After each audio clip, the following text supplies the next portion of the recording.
Well, in the case of Clarity HR, we don't just provide compliance advice. We walk in and we get to know your culture, your environment, your employees. We are much more of a hands-on organization.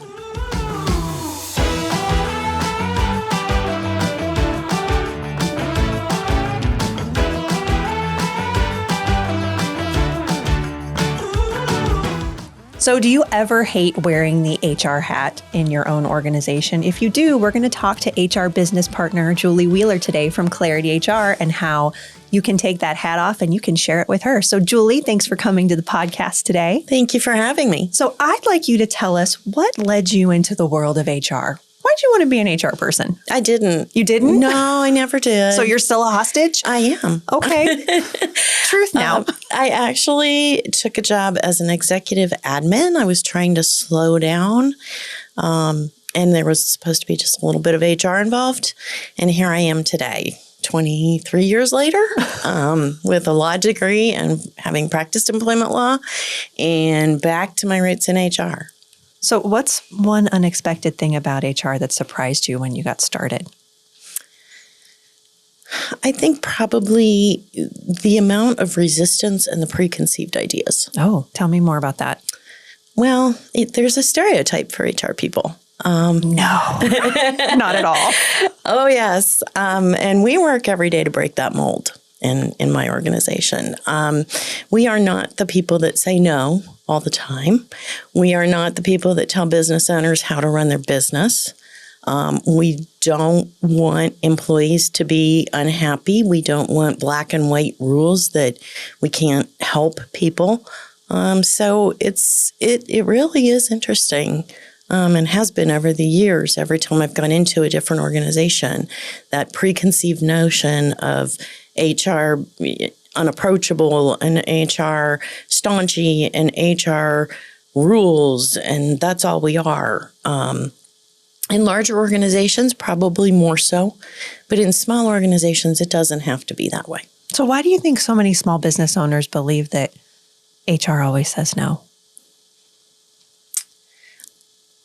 I don't know unless it's just past experience. Okay. Maybe experience having, been in larger organizations, or they liken us to employment lawyers. I said no a lot more when I was an employment attorney because that was my job. Yeah. Now my job is to try and make the business successful and the employees successful. It's a dual purpose.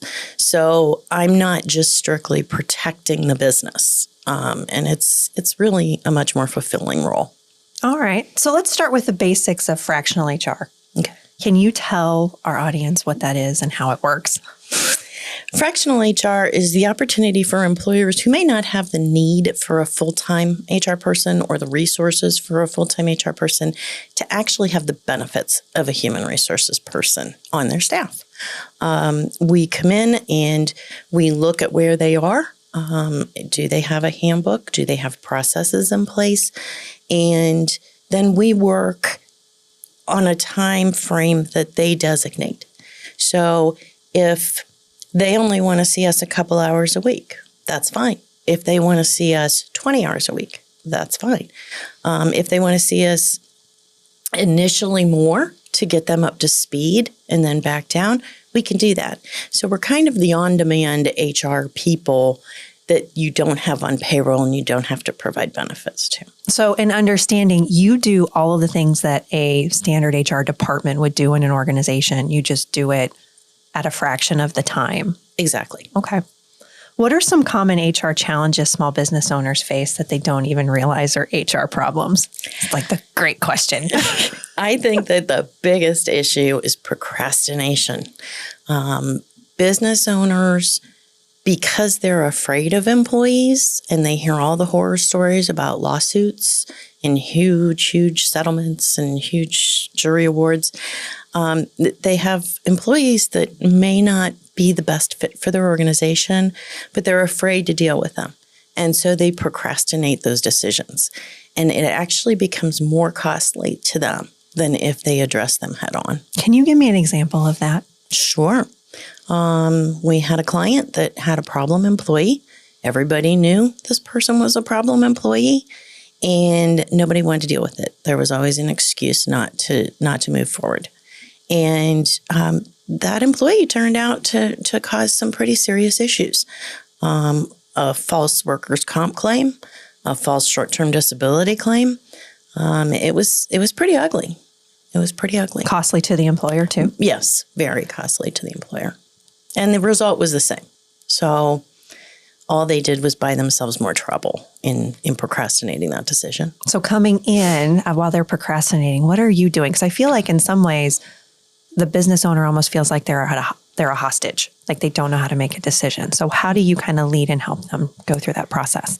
Well, we talk about what is the value to this employee? Why are you afraid to take the next step? And by next step, I don't necessarily mean a termination. Mm-hmm.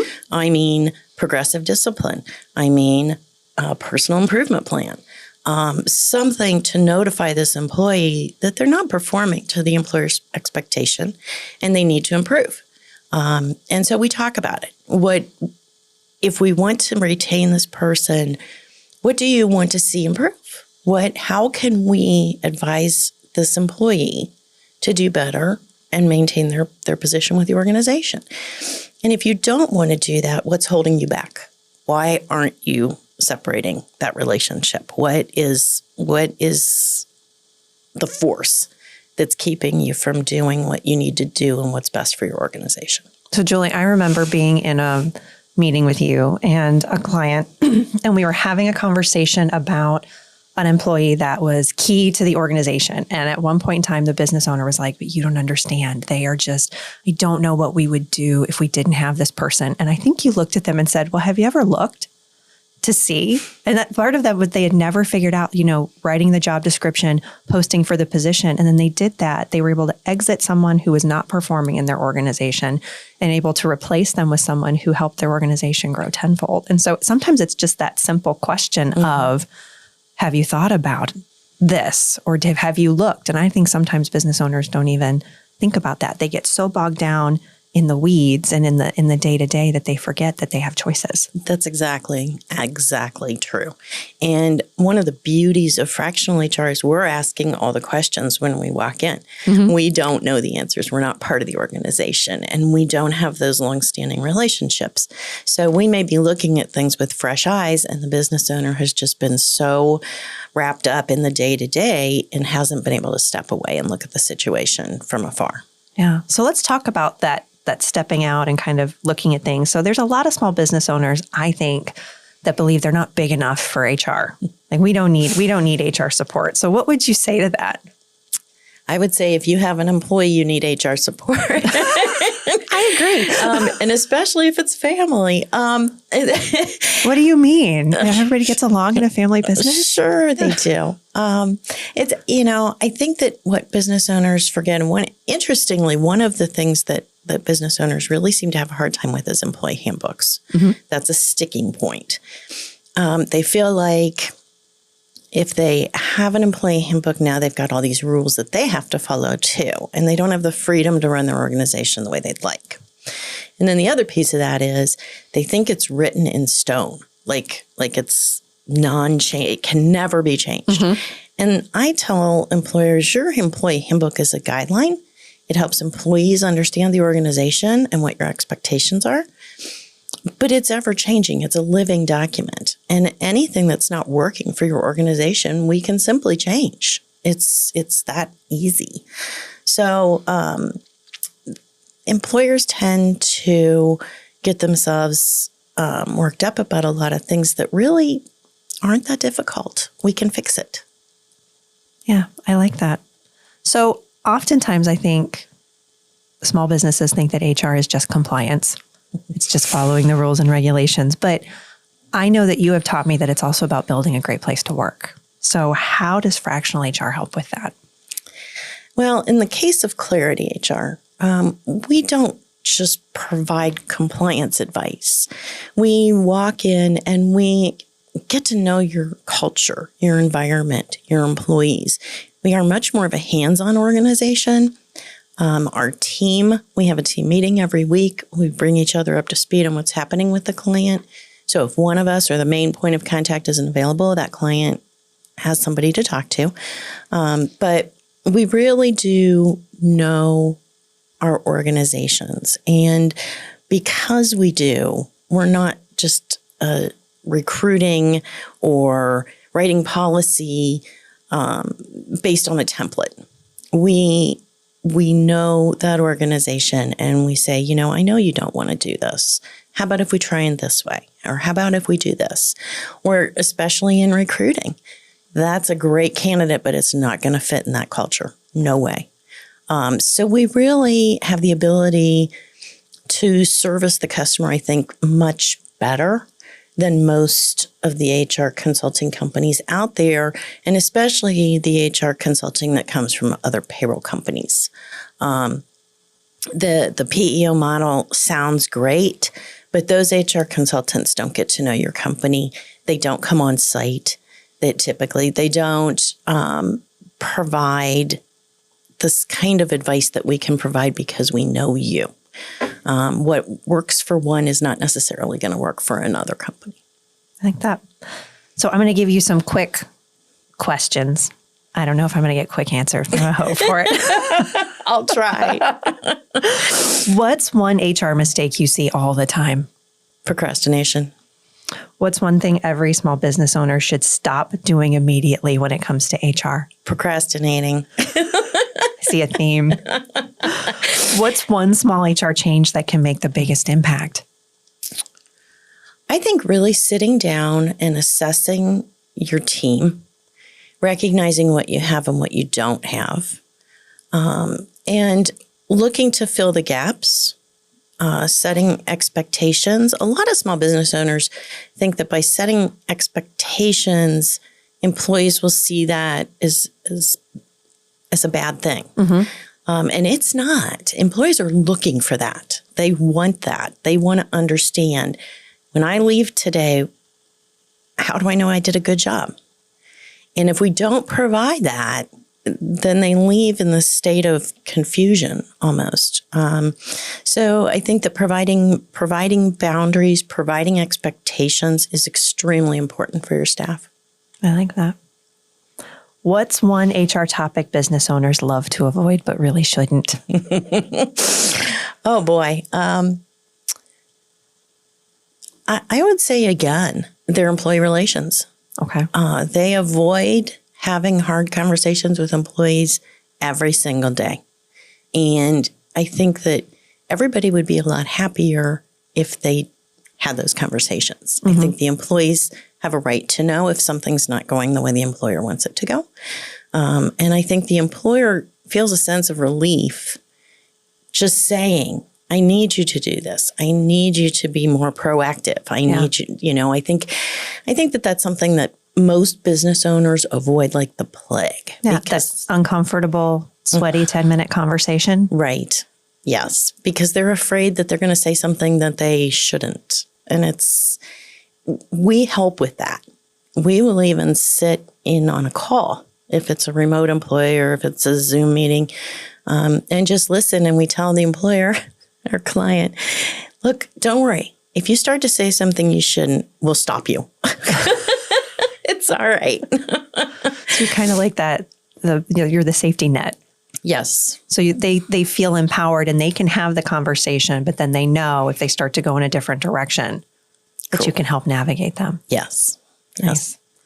What's the biggest misconception about employee handbooks?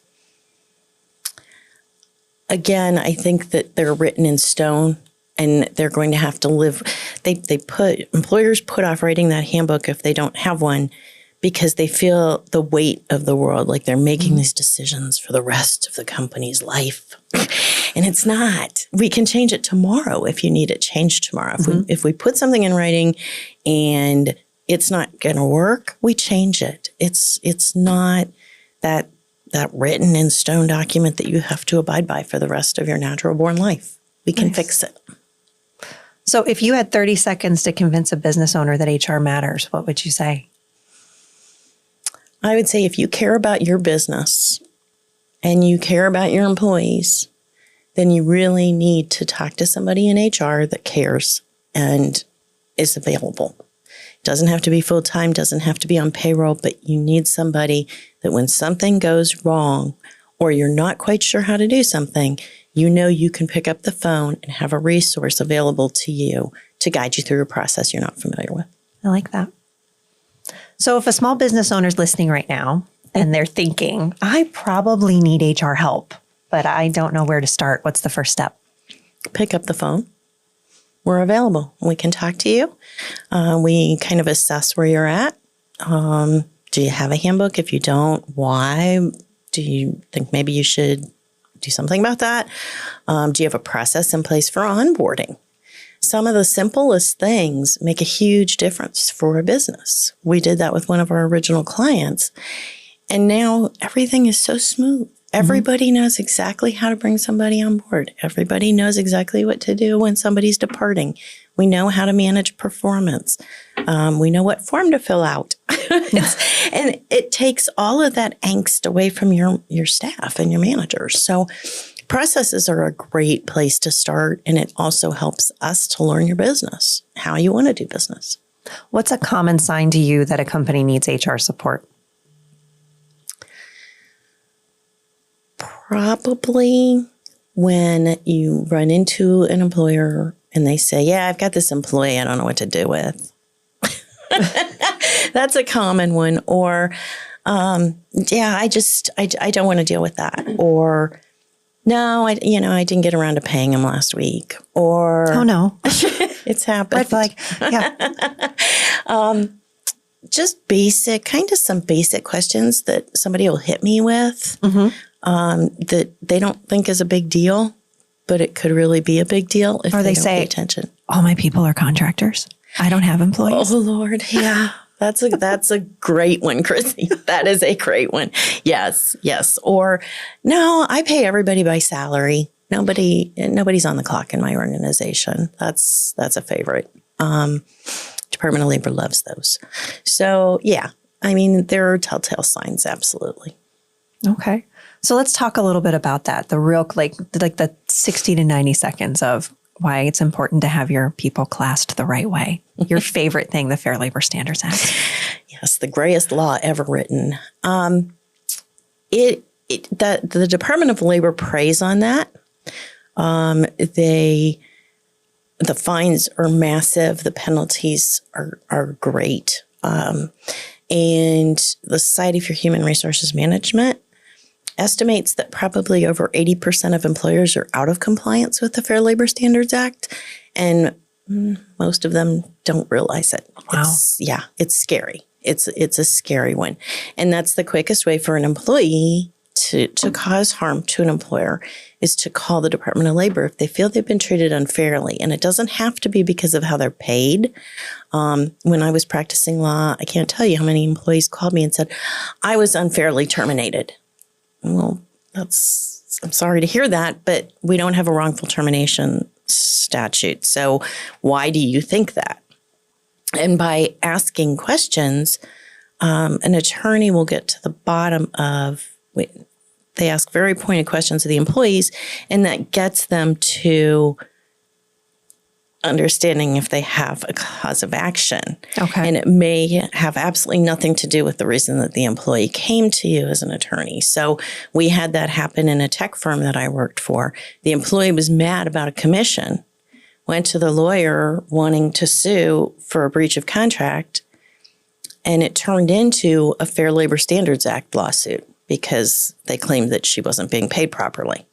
So things can turn on a dime for you. And you really need to make sure that you have your ducks in a row, especially with the Department of Labor. Wow. So where can people connect with you, learn more about Clarity HR? And you do some free events throughout the year as well, as far as education and training for HR professionals and just for regular business owners who want to do things the right way. We do. Our website is always updated with the events that we have coming up. We actually have one coming up in May. We're doing a webinar on hot topics in HR for 2025. And the website also has a contact us form, so you can complete that and someone will contact you and see what your needs are. And there's always our phone number, 330-932-2424. Good job. I'm used to my direct dial, and it's so close that I get a little off on that sometimes. So last thing that we always try to end the podcast with is we want to get 1% better in our businesses every day. So what is the one thing you'd like to leave for small business leaders to help them, remind them, tell them how they can get 1% better in their business today?